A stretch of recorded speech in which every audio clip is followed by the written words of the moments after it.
Nyaris 3 pekan pasca banjir di utara Sumatera, sisa banjir seperti lumpur dan kayu masih menutupi jalan, membuat wilayah masih terisolir.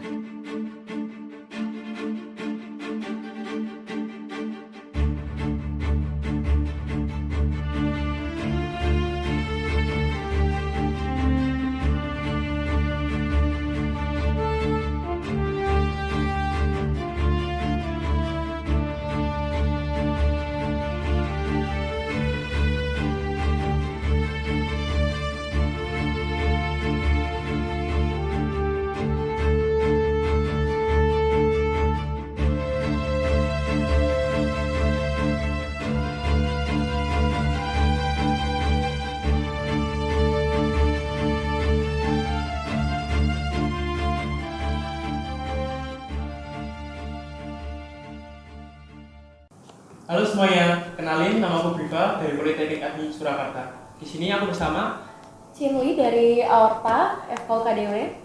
Oke, jadi teman-teman pernah nggak sih bayangin misal teman-teman itu ada di tengah kondisi bencana alam seperti banjir ataupun gempa bumi. Nah, teman-teman kalau melihat korban pasti kan bingung kan, apa sih yang harus teman-teman lakukan dan apa yang nggak boleh teman-teman lakukan. Nah, oleh karena itu di sini kita bareng-bareng untuk bahas tentang semua itu. Nah, bukan buat nakut-nakutin, tapi memang banyak data yang sudah tercatat di sini dan gak bisa bohong bahwa baru-baru ini ada bencana banjir di Sumatera ya Kak ya. Nah benar. Nah di sini menyebabkan puluhan ribu orang terdampak, bahkan merenggut puluhan nyawa dari beberapa warga ya di sekitar akibat terseret arus dan juga tertimpa dari longsor ya. Belum lagi data dari BNPB ya Kak pada tahun 2024-2025 yang dimana mencatat bahwa ribuan bencana yang ada di Indonesia dengan total jiwa yang sangat besar korbannya ya. Nah, sebenarnya banyak dari korban-korban tersebut bisa diselamatkan oleh teman-teman karena mau bagaimanapun juga teman-teman yang berada di tengah kondisi tersebut. Dan jika menunggu tim medis, pasti kan juga membutuhkan waktu yang cukup lama ya Kak. Nah, oleh karena itu di sini kami ingin memberikan edukasi pada teman-teman apa saja yang harus dilakukan ketika teman-teman menolongi korban. Nah, benar banget ya Kak ya. Nah, hari ini kita ada kolaborasi antara Politeknik Agni dan juga TBMM Aorta FKUKDW. Nah, di mana kami ini bergabung untuk dalam satu misi untuk memastikan kalian bisa punya skill buat mempertahankan diri dan juga membantu sesama ya dalam korban. Oke, sebelum nanti kita ngobrol dengan narasumber, mungkin teman-teman bisa skip dulu video ini, teman-teman bisa klik link di bawah video ini untuk link pretest. Jadi teman-teman bisa mengetes sejauh mana basic skill teman-teman dalam menanggapi korban-korban bencana alam. Setelah itu teman-teman boleh next lanjut video ini dan juga menonton video yang juga kita buat lalu membaca tentang modul. Nah, setelah itu teman-teman bisa mengisi post test untuk mengukur seberapa jauh teman-teman dalam memahami tentang video kita. Nah, kita hari ini kedatangan Dr. Haryo. Halo Dok. Halo, selamat pagi. Baik, di sini kita kedatangan sama Dr. Haryo. Dr. Haryo ini dosen FKUKDW yang dimana beliau ini ekspertis dari mikrobiologi dan juga penyakit tropis. Nah, sewaktu kuliah dokter nih sering mengikuti dan sebagai relawan ya dokter ya di berbagai bencana. Nah, mulai dari bencana Palu pada 2018, terus bencana di Lombok tahun 2018 dan juga bencana di Aceh pada 2025 kemarin ya Kak, benar ya dokter ya. Nah, selain itu juga waktu masih kuliah dokter ini menjadi relawan pada bencana erupsi juga ya dokter. Iya. Lalu boleh kita lanjut untuk pertanyaan dokter? Silakan. Oke, untuk secara medis sebenarnya apa sih perbedaan cedera dari korban-korban banjir dan juga korban gempa bumi? Kalau berdasarkan cederanya tentu saja sedikit berbeda kalau untuk gempa bumi dan banjir ya. Kalau kecuali banjirnya sama tanah longsor ya. Oh iya. Biasanya kalau korban-korban untuk gempa bumi kecenderungannya traumanya adalah patah tulang, kemudian luka lecet, gitu, trauma kepala, biasanya karena kejatuhan material. Sementara kalau banjir, seringkali ketika kondisi banjir itu terjadi kan tenggelam, kemudian bisa hipotermi karena kedinginan, gitu. Dan tetap luka-luka juga pasti ada, dan biasanya kan keseret arus banjir itu kan bisa juga mengalami perlukaan pada kulit. Seperti itu. Baik dokter.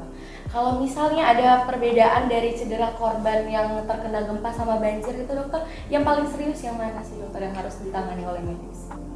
Kalau sebetulnya kita nggak bisa ya membandingkan mana yang lebih serius, mana yang enggak kan. Nanti istilahnya mana yang lebih dulu ditolong. Tapi kalau kita lihat lebih serius yang mana kalau gempa bumi, karena tentu saja risikonya adalah kejatuhan material bangunan itu seringkali lebih mengerikan ya, karena kejatuhan tangan, kaki, nanti harus patah tulang tangan kaki, kejatuhan di kepala sehingga bisa menyebabkan kematian. Kalau memang dari mengerikannya, gempa bumi lebih mengerikan. Kalau di Palu dulu sampai likuifaksi, jadi tanahnya itu seperti menjadi cair, masuk semua, jadi rumah-rumah itu masuk, penduduknya banyak yang tenggelam masuk ke dalam tanah, dan itu menyebabkan kematian. Ya, banjir juga mengerikan sih gitu ya, tapi kalau banjir itu kita masih bisa menyelamatkan diri, ya itu ya. Oke, kita masuk untuk gempa bumi dulu ya dokter ya. Boleh. Oke, selain tadi tertimpa bangunan, mungkin ada cedera lain nggak sih yang disebabkan saat gempa bumi? Ya kalau gempa bumi tadi paling banyak memang cedera trauma itu ya, trauma kepala, kemudian cedera tadi lecet, luka, kejatuhan material itu paling banyak memang itu. Ketika kondisi kacau, waktu itu saya pernah dapat pasien di Palu. Jadi setelah gempa bumi kan diikuti dengan tsunami. Jadi ada seorang perempuan yang saat itu hamil, gempa bumi dia jatuh karena orang-orang berbondong-bondong untuk evakuasi, dia terlindas mobil. Jadi paha kakinya itu patah, terlindas mobil itu cukup parah, harus segera dilakukan. Waktu itu harus dioperasi sesar supaya janinnya bisa dilahirkan. Itu sih kebanyakan memang risikonya adalah infeksi yang berbahaya setelah kasus bencana gempa atau bencana apapun itu. Yang lebih mengerikan adalah ketika luka-luka itu tidak segera ditangani atau tidak dibersihkan dengan baik, maka dia berisiko terjadinya infeksi. Kalau infeksinya parah, itu bisa menyebabkan terjadinya kematian. Oke, lalu untuk berkaitan dengan pendarahan tadi dokter, nah itu sembari menunggu tim medis datang, itu apa sih yang bisa dilakukan oleh masyarakat ketika dia menemui korban? Kalau perdarahan, nah anak-anak TBM ini harusnya sudah sering melakukan ya. Cara melakukan tata laksana untuk perdarahan yang pertama adalah dapping itu, jadi menekan lokasi perdarahan. Perdarahan itu bisa dilihat dua, kan pembuluh darah kita ada dua, satunya arteri, satunya vena. Satunya pembuluh darah yang keluar dari jantung, satunya pembuluh darah yang masuk ke jantung. Kalau perdarahan arteri biasanya seperti pancuran gitu, darahnya seperti air gitu, jadi kelihatan mancur. Nah, ketika terjadi perdarahan karena ruptur arteri, ruptur itu pecahnya pembuluh darah arteri, maka dia harus segera mendapatkan penanganan langsung di dep. Tapi dua-duanya adalah kita dep. Dep itu kita tekan dengan kain kasa apapun, itu ditekan sangat kuat. Normalnya perdarahan yang vena ya, itu dengan penekanan secara kuat dalam waktu 5 menit itu sudah melakukan pembekuan darah awal. Tapi kalau arteri tidak bisa, jadi harus ditekan kuat-kuat. Kalau misalnya nanti dengan kasa, dengan kain apapun itu ternyata masih merembes, tambah kainnya. Jadi jangan pernah sekali-sekali kalau misalnya sudah perdarahan, tekan, masih merembes, tambah kainnya lagi, tekan kuat. Jadi jangan pernah dilepaskan, karena walaupun nanti berdarah-darah tetap dikencangkan saja sambil menunggu pertolongan, karena begitu Anda lepaskan, darahnya akan mengucur kembali lebih cepat, dan kematian akibat perdarahan itu nanti menyebabkan shock. Perdarahan terus menerus itu menyebabkan terjadinya shock hipovolemik, karena kehilangan darah itu menyebabkan kematian. Untuk kainnya itu apakah harus steril dulu? Kalau dalam kondisi bencana tentu saja kita akan susah sekali mendapatkan kain steril. Kalau bisa dapat kasa steril baik, tapi kalau enggak, kain bersih saja cukup. pakai anduk, kain, yang penting tidak berserat ya. Nanti kan kuat gitu. Baik dokter, tadi itu kan dari pendarahan ya, kalau kasusnya pendarahan. Perdarahan. Iya perdarahan. Kalau misalnya kasusnya patah tulang atau dislokasi gitu dok? Kalau patah tulang dan dislokasi, prinsipnya adalah kalau teman-teman dari anak kedokteran mungkin kalau bisa melakukan disposisi, disposisi, meluruskan kembali silahkan. Tapi kalau tidak, nggak usah diluruskan.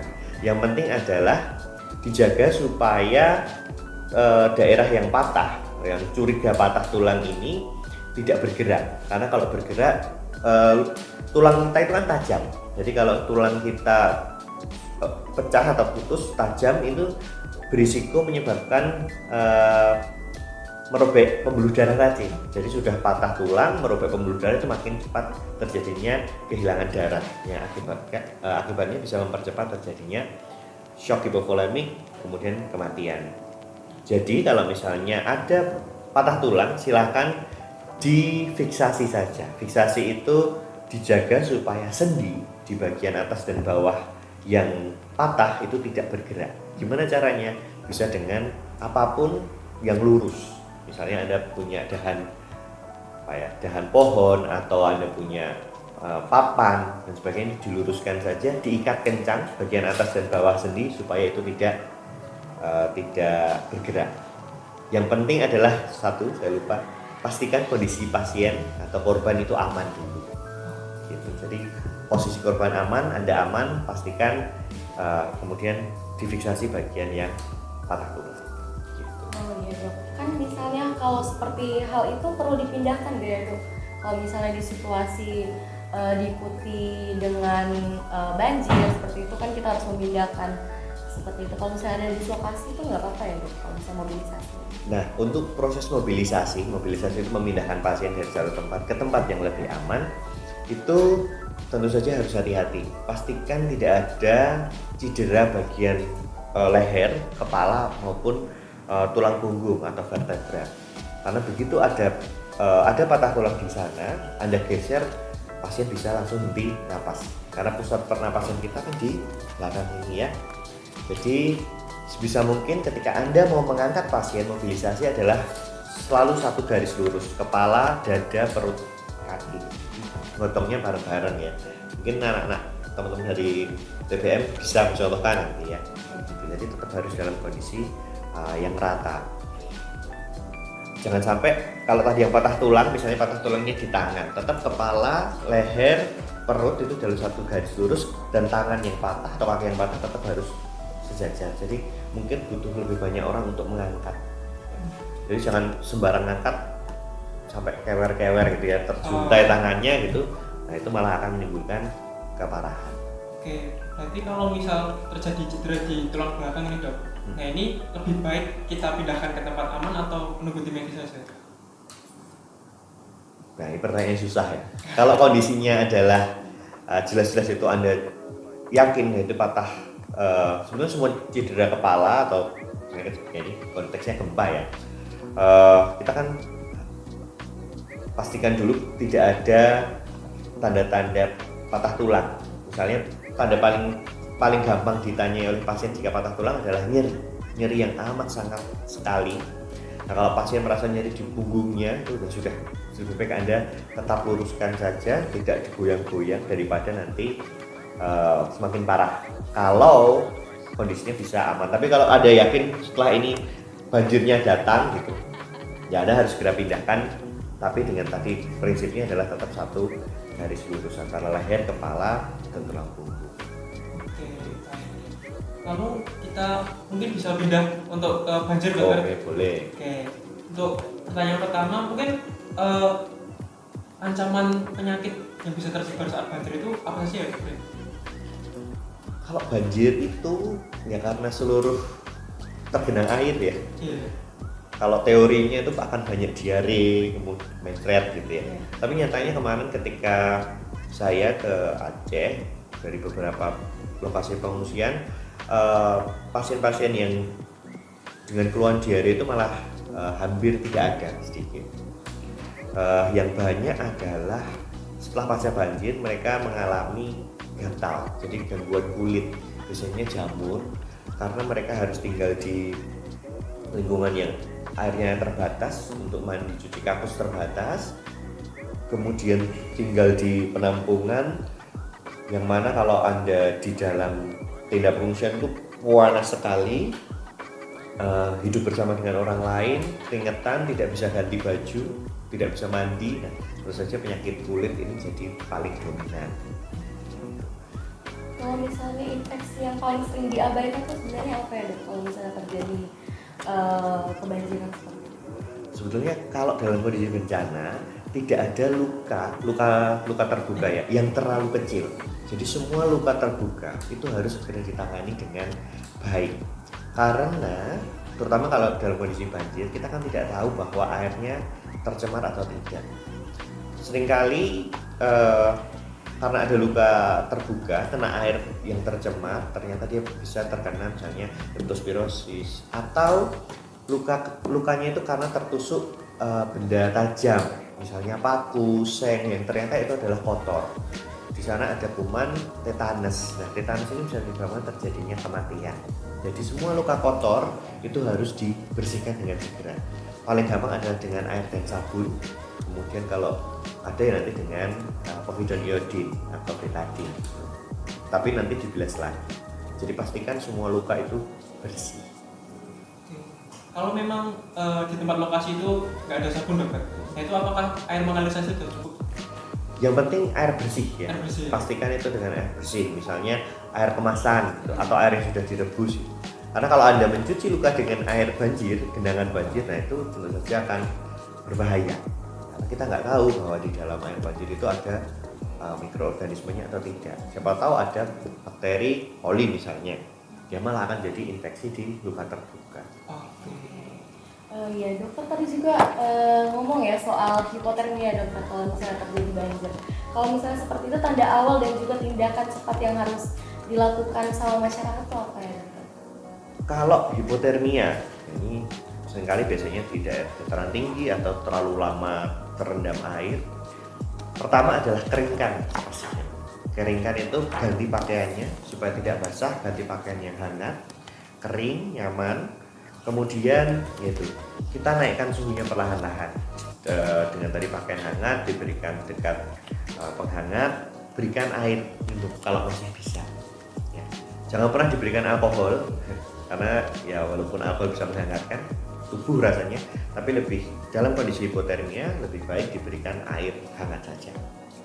Dengan ya kalau anak-anak UKS misalnya dengan teh manis hangat gitu. Nah, kalau masih bisa berikan air hangat.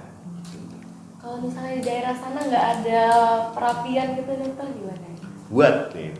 Atau diberikan selimut. Kemarin teman-teman dari Expo Bencana dengan membuat istilahnya apa itu, blanket apa? Selimut apa? Emergency blanket. Nah kan di sini sekarang gampang sekali mencari emergency blanket ya di shop, di platform-platform online itu bisa dapat. Nah itu seharusnya kita punya itu untuk emergency blanket, murah tapi berguna, sangat berguna juga. Mungkin bisa sebagai salah satu yang dipersiapkan sebelum adanya bencana. Kalau kita punya emergency kit atau emergency bag. Oke, jadi dengar tuh teman-teman ya. Kalau misalnya dari sekarang kalian udah mau nyiapin soal emergency bag, kalau misalnya benda medis apa aja yang wajib dibawa di dalam tas itu mungkin kita bisa tanya juga ya langsung ke dokternya ya. Kalau misalnya untuk emergency bagnya itu, dok, kita bisa bawa apa aja ya? Oke. Kalau emergency bag ini konteksnya adalah khusus untuk tata laksana awal ya. Pertama bisa tadi kasa gulung untuk luka-luka. Pertama adalah luka terbuka, itu bisa bawa antiseptik, kemudian kasa atau plaster untuk menutup luka, ditambah dengan salep antibiotik kalau memungkinkan, dan tadi terus saja kalau kasa juga dengan gunting, jangan lupa ya, gunting, kasa, obat-obatan anti nyeri, bisa yang anti nyeri minum ataupun yang oles, kemudian emergency blanket itu untuk kalau hipotermia. Itu sebetulnya awal atau P3K sebenarnya ya, emergency brake itu P3K mudah ya. Kalau konsep yang lain, misalnya dari bencana lain ya, surat-surat berharga itu selalu disiapkan ya, di dalam tasmu, surat-surat sertifikat, surat-surat berharga, dokumen ijazah, akta kelahiran, sertifikat tanah dan sebagainya itu perlu dimasukkan juga. Oh, dan satu lagi sering kita lupa, yaitu harus ada satu pasang pakaian kering. Jadi untuk jaga-jaga ketika Anda dalam kondisi bencana itu perlu setidaknya bisa bertahan hidup selama 2 kali 24 jam atau lebih bagus 3 kali 24 jam atau 72 jam itu jadi bahan makanan kering. Jadi kan kalau kita tidak tahu, misalnya kita terisolasi akses di rumah, ketika semua makanan tercemar atau terendam banjir, hanyut, kalau di dalam tas itu ada makanan misalnya crackers atau apapun yang mengenyangkan dan tahan untuk selama persediaan 2 atau 3 hari, itu saya rasa sangat cukup. Dan air minum, air bersih tadi kan cukup. Jadi pastikan ada air minum, pakaian ganti, pakaian kering, makanan, dan alat-alat untuk luka. Oke, untuk yang terakhir dokter, mungkin dari dokter ada pesan-pesan untuk teman-teman pendengar ini, gimana sih kalau teman-teman nanti menemukan korban itu, gimana biar mereka itu nggak panik dan gimana biar mereka mau untuk membantu korban yang mereka temukan? Oke, yang pertama adalah butuh keberanian hati untuk bisa menjadi relawan atau untuk menolong orang lain.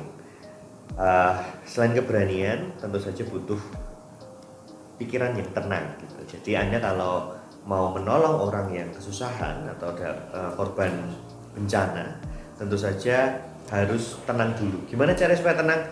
Ya Anda jangan kemerungsung ya. Bahasa Jawanya kemerungsung itu ada, harus melakukan apa, Anda bisa pertama adalah berlatih.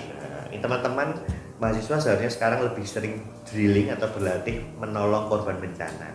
Bagaimana melakukan CPR, resusitasi jantung paru, membalut luka. Itu ketika teman-teman punya skill atau punya kemampuan untuk melakukan itu secara biasa gitu ya. Jadi Anda biasa melakukan itu, tentu saja Anda akan lebih tenang karena sudah menguasai skillnya. Tapi kalau Anda belum tahu, pengen menolong, kan jadinya malah bingung. Jadi Anda harus punya kemampuan dulu untuk bisa melakukan pertolongan pertama. Ketika Anda bisa, lakukanlah dengan tenang.